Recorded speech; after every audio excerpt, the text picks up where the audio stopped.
¿Quiénes fueron realmente los caballeros templarios? A lo largo de los siglos, esta misteriosa orden de monjes guerreros ha capturado la imaginación de muchos, rodeada de secretos, mitos y leyendas. Desde su origen en las cruzadas hasta su súbita desaparición, los templarios dejaron un rastro de enigmas que siguen desconcertando a historiadores y aventureros. ¿Dónde están sus legendarios tesoros? ¿Qué sabían que los llevó a enfrentarse a reyes y papas?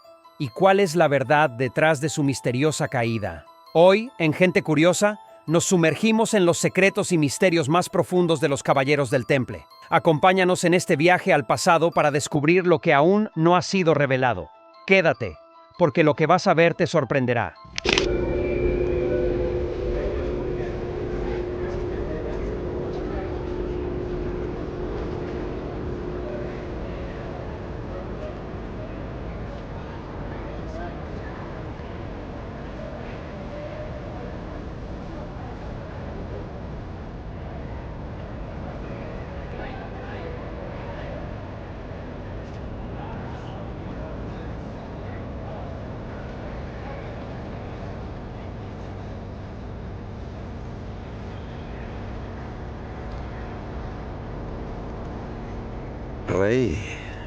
Rey, Majestad.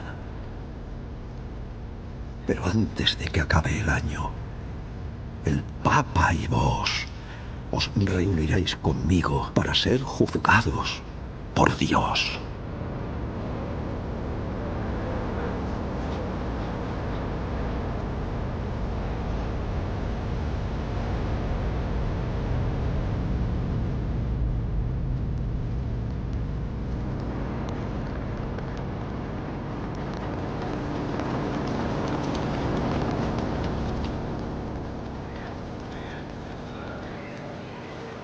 La ejecución de Jacques de Molay, el último gran maestre de los Caballeros Templarios, está envuelta en una de las leyendas más fascinantes de la historia medieval, la famosa profecía de su venganza. En marzo de 1314, Molay fue quemado en la hoguera tras ser acusado de herejía, junto a otros líderes de la orden, por orden del rey Felipe IV de Francia y con el apoyo del Papa Clemente V. Según la leyenda, mientras las llamas consumían su cuerpo en la isla del Sena, Jacques de Molay lanzó una maldición a sus verdugos. Se dice que, en sus últimos momentos, proclamó que tanto el Papa Clemente V como el rey Felipe IV morirían en el plazo de un año como castigo divino por sus crímenes contra los templarios.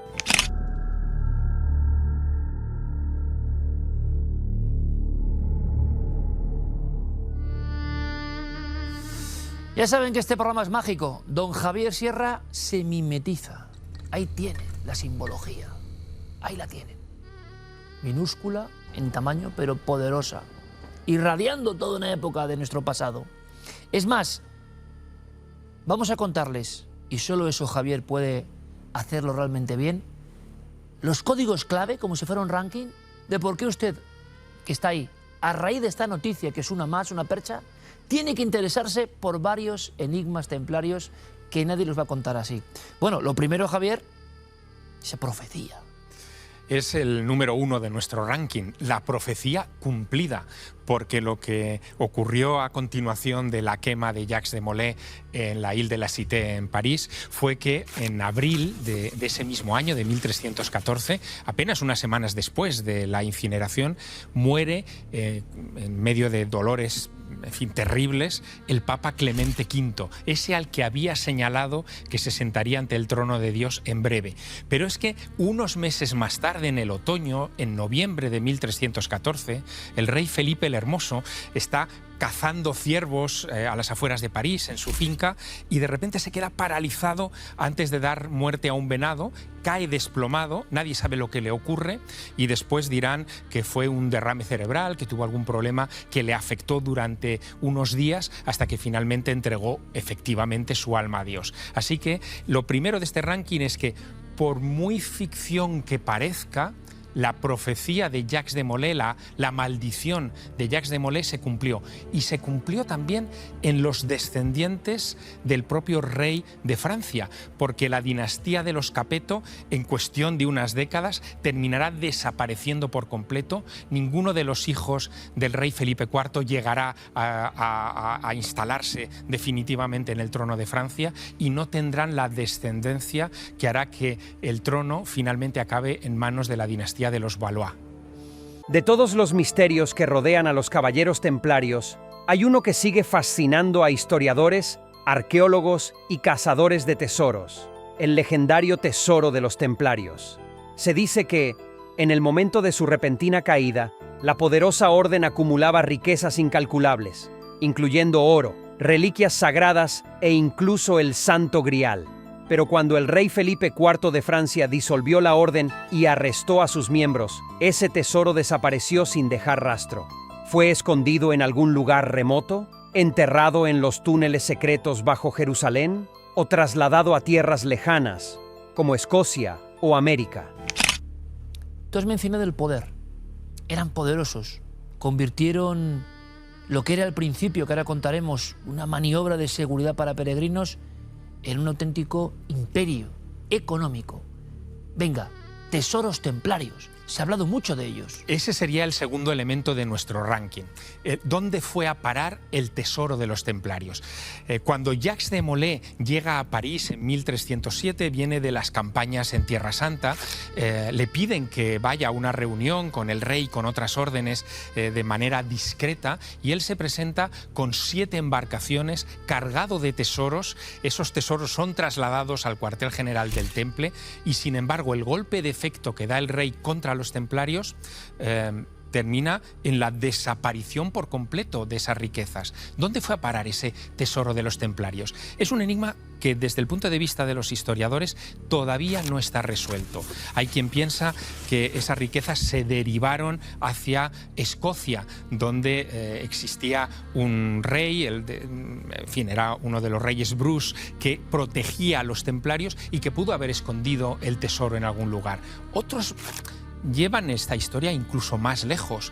Dicen que ese tesoro pudo haberse escondido en unos territorios de donde podría haber procedido la riqueza del Temple. Y ese sería el tercer elemento de nuestro ranking. ¿Podía ser América? ¿Podían haber estado los templarios en América mucho antes del descubrimiento de 1492? Bueno, pues hay algunas pistas que así lo indican. Por ejemplo, ¿sabes que los templarios se fundan como orden para proteger a los peregrinos en su peregrinaje entre Europa y Tierra Santa? Lo lógico hubiera sido que la flota templaria estuviera en un puerto del Mediterráneo, preferiblemente Marsella, que era el gran puerto de la época. Y sin embargo, el puerto principal de los templarios estaba en La Rochelle, en la cornisa atlántica de Francia. Había que dar toda la vuelta por Portugal, el estrecho de Gibraltar. Absolutamente a desmano de su misión. A desmano. La única explicación plausible para algunos historiadores y algunas personas que tienes un surtido maravilloso. Sí, por supuesto. Entre ellos con libros tuyos. Sí. Bueno, pues la única explicación plausible sería que los templarios protegían una fuente de financiación secreta en territorio americano, que tendrían minas de plata en costas americanas y en secreto importarían este material precioso para justificar y pagar todas sus campañas, tratando de mantenerlo en secreto para que nadie se las robase.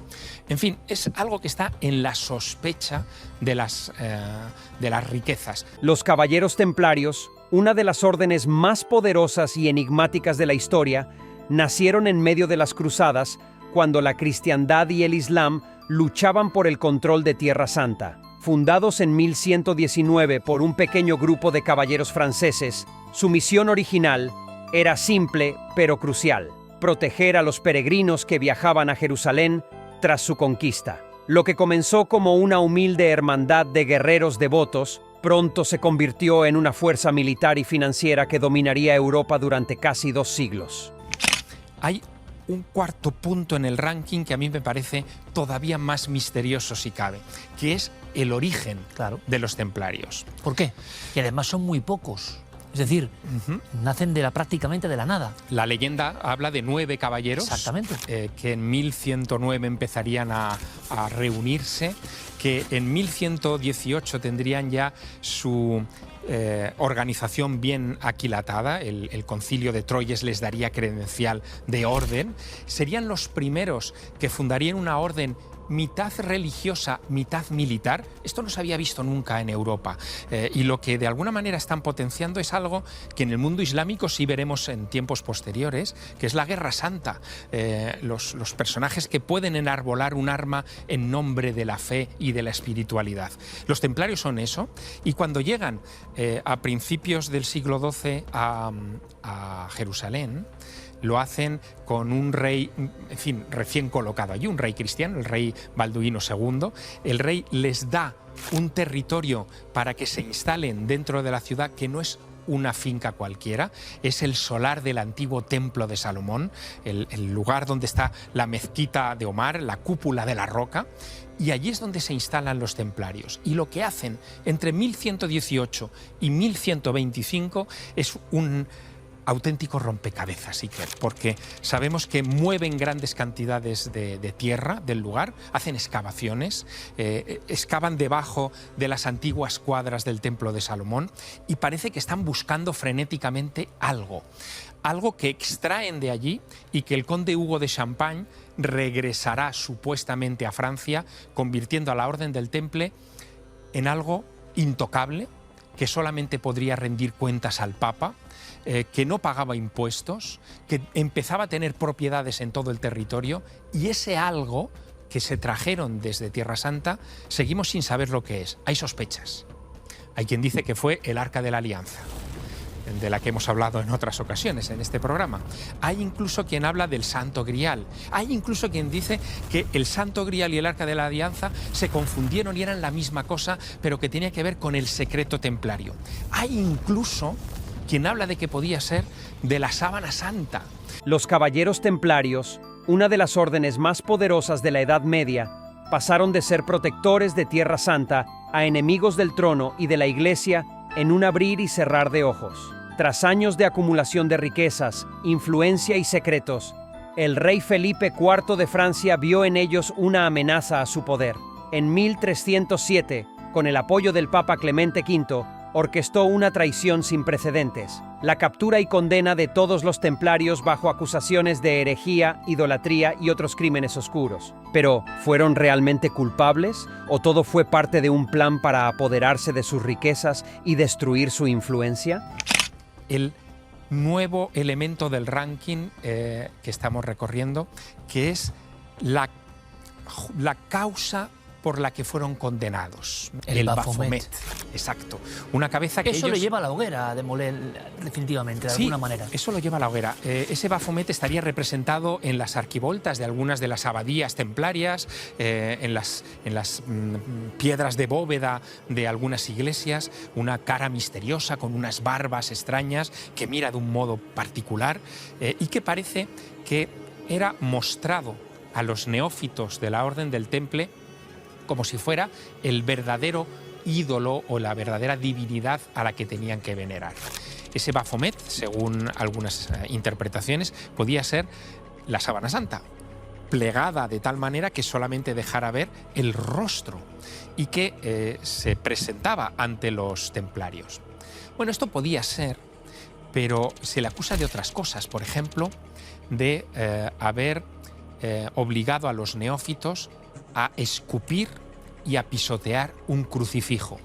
Esto a la Inquisición, en fin, fue quizá lo que les decidió a emprender ese proceso contra los templarios. Que es un rito que no encaja, ¿no?, realmente. Salvo si, como revelan algunos documentos que se han revelado en tiempos recientes, ¿no?, como el Pergamino de Chinon, que es un documento del Papa Clemente V donde se examina el proceso contra los templarios, salvo que fuera te vas a reír, una novatada. Es decir, los templarios, cuando entraban a formar... Un rito de paso. Un rito de paso. Cuando tenían que entrar los templarios a la orden, juraban que darían obediencia por encima de cualquier cosa a su gran maestre. Y el gran maestre, en esa novatada, les pedía que escupiesen y pisoteasen un crucifijo. Les ponía en un jaque absolutamente crucial de elección. ¿A quién tenían que obedecer? ¿Al hombre que habían jurado lealtad absoluta hacía unos minutos o a Cristo, que es a quien deben su fe y el sentido de su existencia? Y en ese juego cuartelario es donde parece que se realizaban estos ritos. Por eso Clemente V no condenó por herejía a los templarios. Sí abrió un proceso contra ellos, sí disolvió la orden, pero no se atrevió a condenarlos por herejía porque no vio finalmente razones que los situasen fuera de la fe cristiana. Y no se atrevió. Pero aún así se quedaron fuera del juego de la historia y en 200 años, donde fueron los señores del mundo, perdieron el control de ese mundo. Y hasta aquí nuestro video de hoy. No olvides suscríbete. Si te ha gustado, déjame un like para poder seguir trayendo más contenido como este. Nos vemos en el próximo video.